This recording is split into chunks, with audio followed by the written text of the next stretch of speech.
आज हम जिस ड्रामे के बारे में बात करने जा रहे हैं उसकी स्टोरी काफ़ी ज़्यादा बढ़िया है और ये काफ़ी हॉरर से भरा हुआ है, इसलिए ध्यान से आगे बढ़ना। तो चलो अपने एपिसोड 1 को स्टार्ट करते हैं। एक सुनसान स्कूल का लॉकर रूम। रात के 12 बज रहे हैं। अंधेरा कमरा, बस एक लड़की की सांसें सुनाई दे रही हैं। 12 मार्च 2005। दो हेयर रिंग नाम की वो लड़की चाकू से दीवार पर अपना नाम और डेट ऑफ बर्थ खोद रही है। उसके चेहरे पर गुस्सा, दर्द और एक अजीब सी ठंडक है। वो अपना फ़ोन निकालती है, नाम और साजू दिखाती है और कैमरे में देखकर कहती है कि वो चाहती है कि सब के सब मर जाएं, हर किसी में से कोई भी नहीं बचना चाहिए। अब वो कौन है जिसके लिए लड़की इतना बड़ा कदम उठा रही है? फिलहाल उसके बारे में ज़्यादा कुछ जानकारी नहीं है। फिर वो चुपचाप चाकू उठाती है और अपना गला काट लेती है। उसके फ़ोन की स्क्रीन पर बस खून पड़ा रह जाता है। इस लड़की के साथ ऐसा क्या हुआ होगा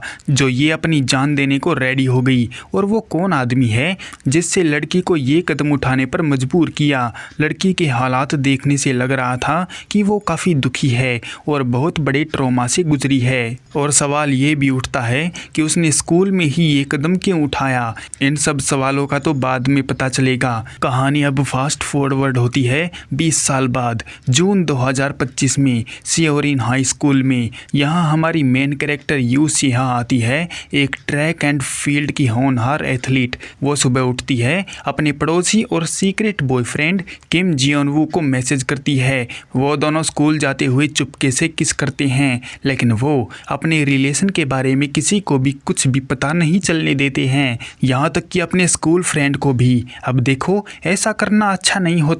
इन लोगों को अपनी दोस्तों को बता देना चाहिए था। हो सकता है बहुत से ऐसे लड़के या लड़कियां होती हैं जिनको किसी और पर क्रश हो जाता है, और जब उनको पता चलता है कि उसका क्रश तो सीक्रेटली दूसरे को डेट कर रहा है तो उसके दिल पर बहुत ठेस पहुंचती है। इसलिए ऐसा करना ठीक नहीं होता। फिर उनकी दोस्त लिम नारी आती है। वो खूबसूरत, पॉपुलर और अमीर फैमिली से बिलोंग करती है, लेकिन जियोनवू उसका भी क्रश है और ये बात आगे जाकर बहुत परेशान करने वाली है। फिर आता है चोई येंगवुक, क्लास का मस्तीखोर, हमेशा मजाक करने वाला लड़का, लेकिन ये बेचारा बेमतलब में ही ऐसे जाल में फंस जाएगा जिसकी तो इसने जिंदगी में कल्पना भी नहीं की थी। और तीसरा लड़का है कांग हाजुन, क्लास का सबसे ब्राइट स्टूडेंट जो चुपके से सिया को पसंद करता है, लेकिन वो इस बात का उसको एहसास नहीं होने देता। ये 5 दोस्त एक दूसरे के बिना अधूरे हैं, लेकिन दोस्ती के पीछे जलन, क्रश और छोटी छोटी बातें भी छुपी हुई हैं। क्लास में टीचर मैथ्स के टॉपर्स का नाम लेते हैं, हाजुन और येंगवुक। पूरी क्लास उनका नाम सुनकर हैरान हो जाती है। येंगवुक ने कभी इतने अच्छे मार्क नहीं लाए थे और एकदम से वो क्लास में टॉप कर गया तो सभी का ध्यान उसके ऊपर चला गया और सब उसके ऊपर चीटिंग का आरोप लगाते हैं। येंगवुक हंसते हुए बताता है, अरे यार, मैंने एक ऐप यूज किया है, गिरिजो। वो ऐप क्या है? नाम और डेट बर्थ लिखो, कागज पर साजू दिखाओ, कैमरे में अपनी विश बोलो और वीडियो को भेज दो, बस विश पूरी हो जाएगी। वैसे ये सुनने में अजीब नहीं लग रहा कि कोई ऐप है जिसका इस्तेमाल करने पर हमारी विश पूरी हो जाती है, वो भी बिना कोई सौदा किए। और अगर कोई सौदा है भी तो वो हमको बताया नहीं जाता। इसलिए ऐसे जाल में हम लोगों को नहीं फंसना चाहिए और अपनी मेहनत का इस्तेमाल करके ही ज़िंदगी में आगे बढ़ने की कोशिश करनी चाहिए। अब इस लड़के ने शॉर्ट रास्ता निकाल के थोड़ी देर के लिए खुशी तो हासिल कर ली, लेकिन ये लॉन्ग टर्म तक नहीं चलने वाली। सब हंसते हैं, उस पर कोई यकीन नहीं करता और सब उसका ये एक भद्दा मजाक समझते हैं। येंगवुक के फ़ोन में एक टाइमर चल रहा होता है 22 घंटे का। सेहा अकेले में उससे पूछती भी है तो वो कहता है कि वो टाइमर शायद कूल डाउन होगा और उसको कोई रिवॉर्ड मिलने वाला है क्योंकि उसकी विश जो पूरी हो गई है। शाम को सबकी ज़िंदगी अपनी अपनी जगह चल रही है। सेहा को नेशनल रिजर्व टीम का चांस मिलता है। जियोनवू अपनी हाई जंप की प्रैक्टिस कर रहा है, लेकिन उसका कॉन्फिडेंस टूटा हुआ है तो सेहा उसकी मदद करती है। नारी क्लब में पार्टी कर रही है और येंगवुक अकेला दवाई खा रहा है, वो फोकस नहीं कर पा रहा है। रात में जब सेहा जियोनवू से बात कर रही होती है, वो येंगवुक की बुराई कर देती है।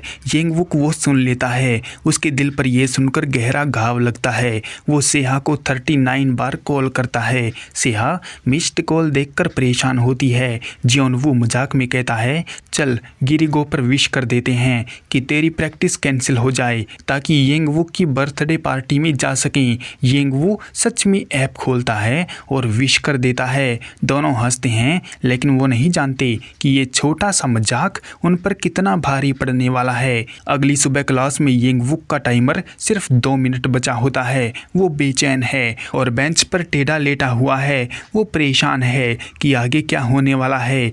जब मैं स्कूल में पढ़ा करता था तो एग्ज़ाम के डर से मैं भी कोई नौटंकी का बहाना कर दिया करता था ताकि मैं एग्ज़ाम से बच जाऊं। लेकिन हमारा मास्टर बहुत ही ज़्यादा स्मार्ट था।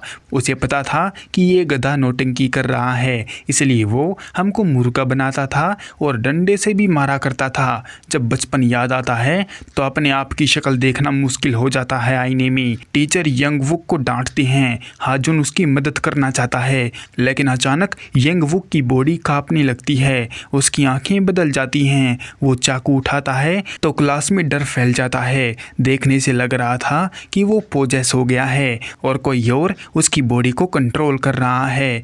वो सेहा की तरफ बढ़ता है। सेहा उसे शांत करवाने की कोशिश करती है, लेकिन दोनों लड़ते हुए दरवाजे से गिरते हैं। येंगवुक एक पल के लिए नॉर्मल होता है। वो मदद मांगता है, लेकिन फिर से वो स्पिरिट उस पर हावी हो जाती है और वो अपने गले पर चाकू फेर देता है, ठीक वैसे ही जैसे 2005 में उस बेचारी लड़की डू हेयो रिंग ने किया था। खून सेहा के चेहरे पर गिरता है। टाइमर 0 पर आता है और येंगवुक की सांसें थम जाती हैं और इसी के साथ ये एपिसोड एंड होता है। कहानी में मजाक, एक छोटी सी विश और मौत। ये मोबाइल ऐप जिसका नाम गिरिगो है, ये कोई नॉर्मल ऐप नहीं है, बल्कि ये बहुत ही ज़्यादा डेंजरस है। ये अपने यूज़र की विश पूरी करता है एक वीडियो रिकॉर्ड करवा के, और वो साथ में उसकी डेट ऑफ बर्थ भी मांग लेता है। और जैसे ही मांगी हुई विश पूरी हो जाती है तो यूज़र के मोबाइल में 24 आवर का टाइमर स्टार्ट हो जाता है, और जब ये टाइमर ख़त्म होता है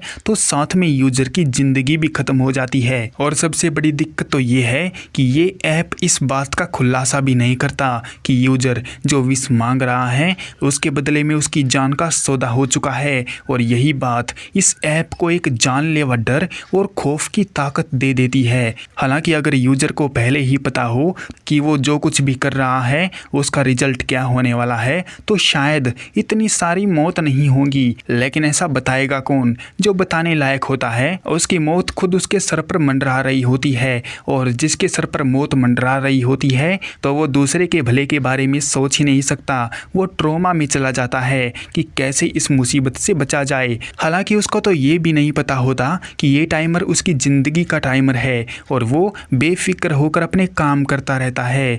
लेकिन मौत का एहसास आखिरी के टाइम में होने लगता है तो ये बात किसी और को वो कैसे बताएगा कि ये ऐप जानलेवा है। कहानी का स्टोरी प्लॉट काफ़ी ज़्यादा डेंजरस है और हमको एक एक एपिसोड करके बांधे रखता है। ये गिरिगो नाम की मुसीबत एक ऐप नहीं, ये एक श्राप है जो विश पूरी करता है, लेकिन उसकी कीमत आपकी जान भी हो सकती है। अब सवाल ये है कि जियोंगवू ने विश मांगी थी और वो विश पूरी हो गई थी, तो क्या जियोंगवू का टाइमर भी चल रहा है क्या? और क्या उसकी विश पूरी हो चुकी है? क्या बाकी के दोस्त उनके बच पाएंगे या ये श्राप अभी एक स्टार्टिंग है? वो तो हम आने वाले एपिसोड में देखेंगे।